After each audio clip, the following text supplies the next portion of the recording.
Hello, I'm Daniela, and welcome to the first prompt in the Stitch the Season online workshop. I'm so excited to get started. I show you the page folded in half because that's how it's going to look when the book is complete. I just want to give you a perspective on the size of the finished page. When you do your stitching, make sure you only sew it through one layer. I know it's a little confusing at first, but the end result shows it exactly as it is. The first prompt in this series is gift, and I love that prompt. You can take it literally like a present, which is what I did, and I'll show you some techniques for that. I also use some accessories instead of just ribbon for a bow. I use a found poinsettia. This is made out of fabric, so it's a perfect thing to include in your book, another textile object. If you can't find that poinsettia, no worries. I'll show you how I make it with felt. You can use any fabric you want.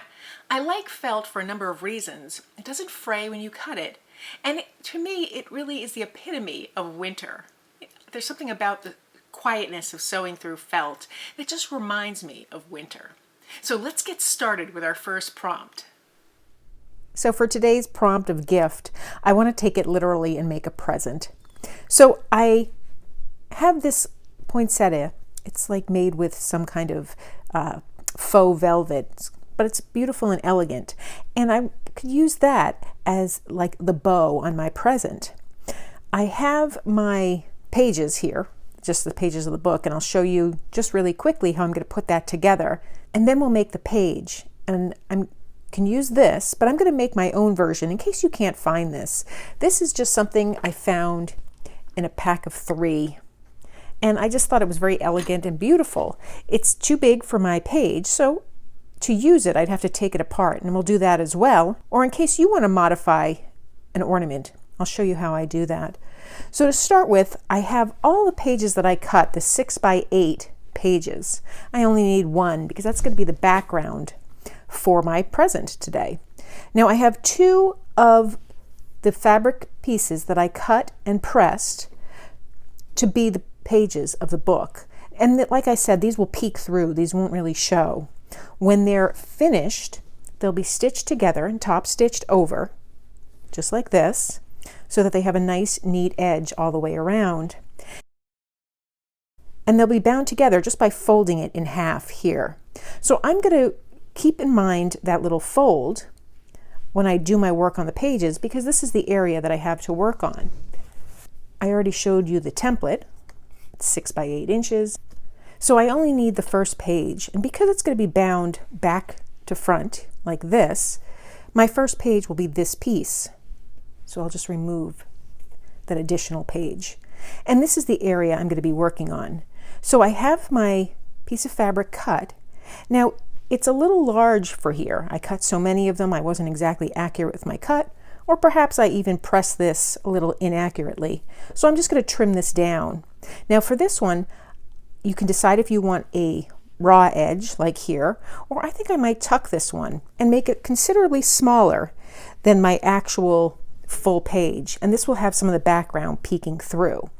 So to do that, I'll just press the edges under, and then with my iron press them down so that I have that rectangle without the exposed edges.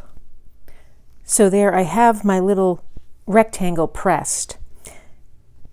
I can decide if I want to center it or how I want it on my little page here. I kind of really like this.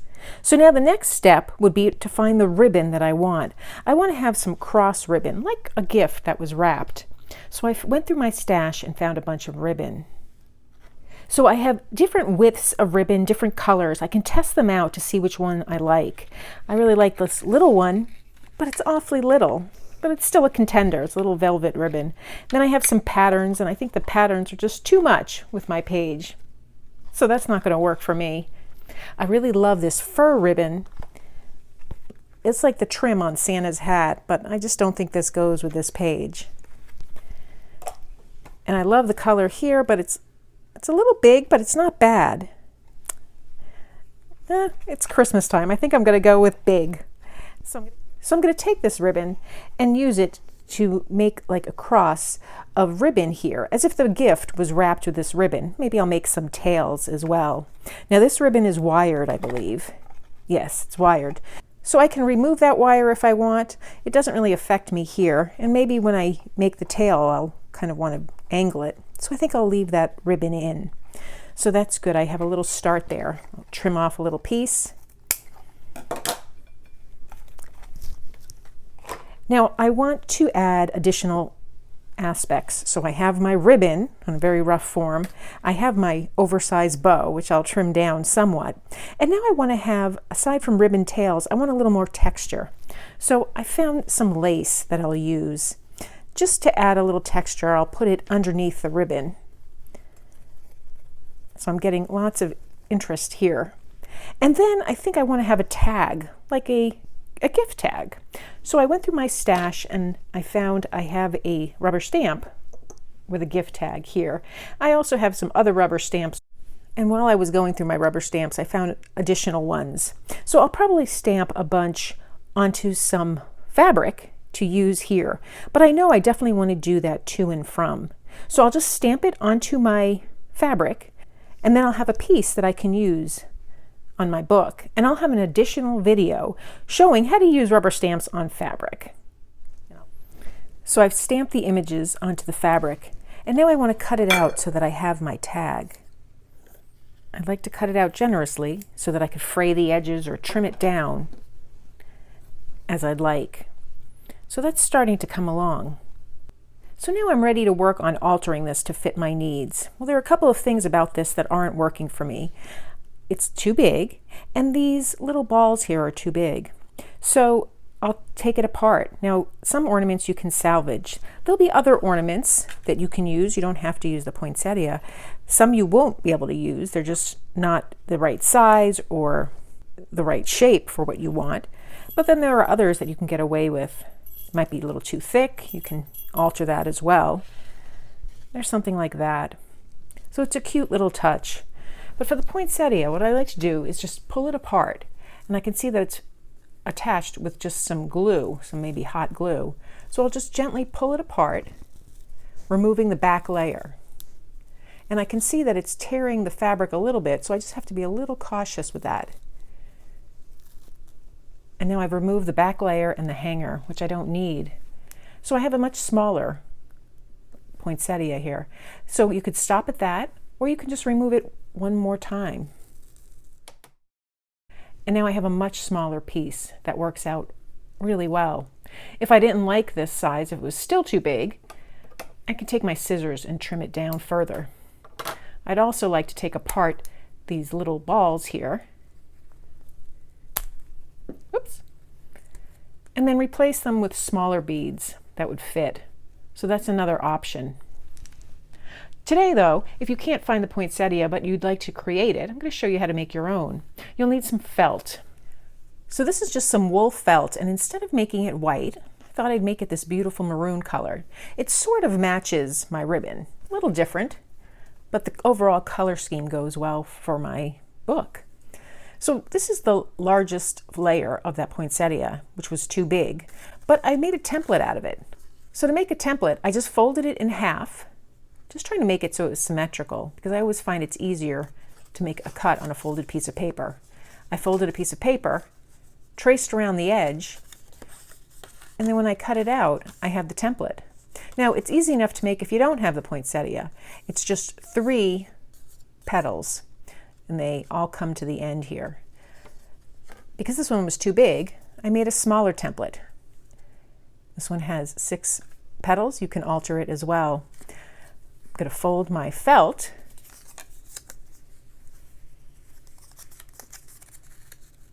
put my template on it, and then just trace around that. And now I'll just cut out my felt. So there I have one layer of the poinsettia. I think I want to make another one. So I have a second layer here that I can just put onto the first. Now with this one, they bunched up the edges. So when I stitch it down, I have the option of just doing that on the edges. I have some thread in that same color as that felt. And so I think I'm going to do that, but just on the top layer here. So I'm going to pinch one petal right in the center, come up from the bottom, and stitch through. And I'll stitch through that a couple of times, going back and forth just to hold that shape. Then I'll move on to the next one, out the back of that petal. Go to the next petal, pinch that, and then when I end it, I'm just going to attach it with a few stitches to that bottom layer, making sure that my petals go in different directions. They overlap. And then I'm getting the beginning of my poinsettia. What I also like to do is add just a few little beads. So I have some beads that are smaller than the original, and I'll just add those in just with a little bit of stitching. And so therefore I have that little poinsettia that I made for my gift. So now I want to attach the entire piece. I have all my components here, and now I just have to make sure that they fit nicely together. I'll start with the tag here. I'll just trim it down a little bit. And this one I want to have a little bit of a frayed edge, so I can tear it apart and play with that. Same thing on this side.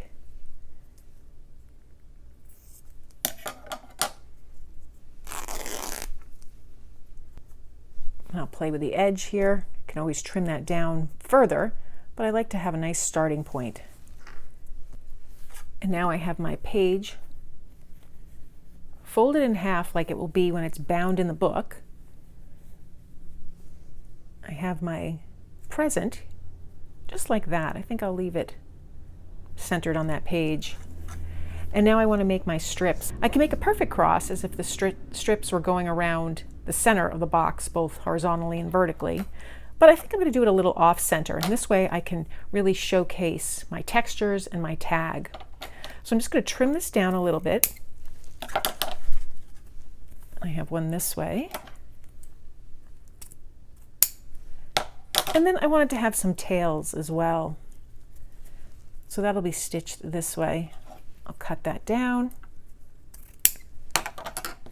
And I like to make those little V's on the end of the ribbon.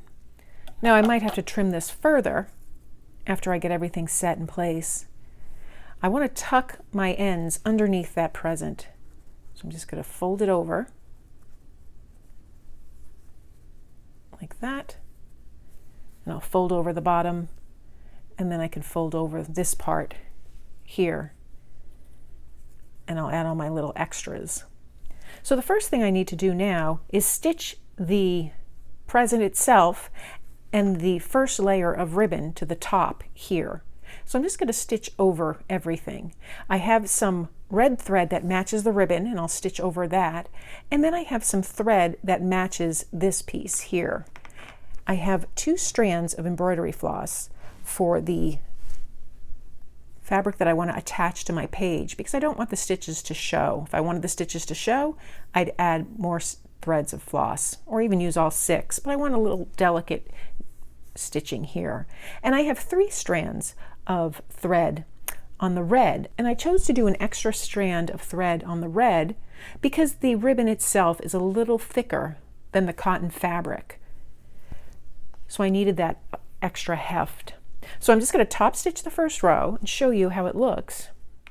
So I've stitched all the way around the top, alternating my threads, and now I'm ready to start stitching down the length of the piece. I purposely leave the bottom undone because when I'm stitching, sometimes my fabrics move a little bit and I don't want there to be a buckle over here. So I'll stitch down this piece and I'll pin this ribbon in place once I figure out exactly where I want it to go. And I'm stitching through this layer as well as the back layer. You can see here my stitches. So I have my ribbon. I'll tuck these ends, make that nice and neat, and stitch all the way around that present. So I've top stitched all the way around my present here, and when the page is folded, like it will be when it's bound in the book, this is how it's going to look. So I'm really pleased with this. Now I want to start layering my other pieces, my gift tag, my texture layer. So I'll start with that texture layer. Maybe I'll put it there.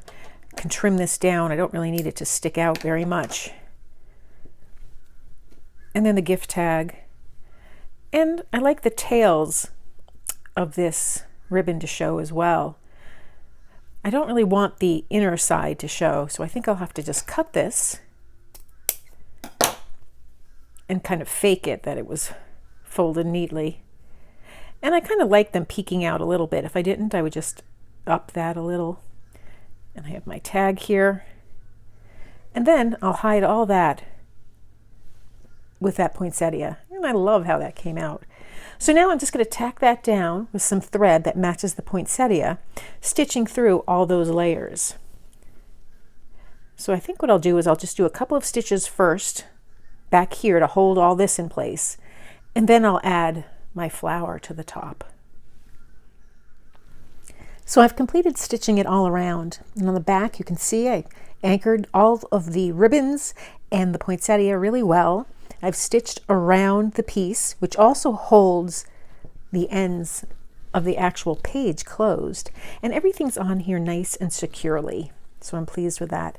I have these little clips which I think are really helpful when I'm not using my fabric. I can just use them to hold down the pressed edge. It's just something that helps it stay in place. These clips are so lightweight and handy. So there's the first page of the Stitch the Season journal. I love it. Oh, I just love those colors. I'm also saving the leftovers, the lace and the ribbon, and we'll use this in a future cluster. So that's something to keep for future use.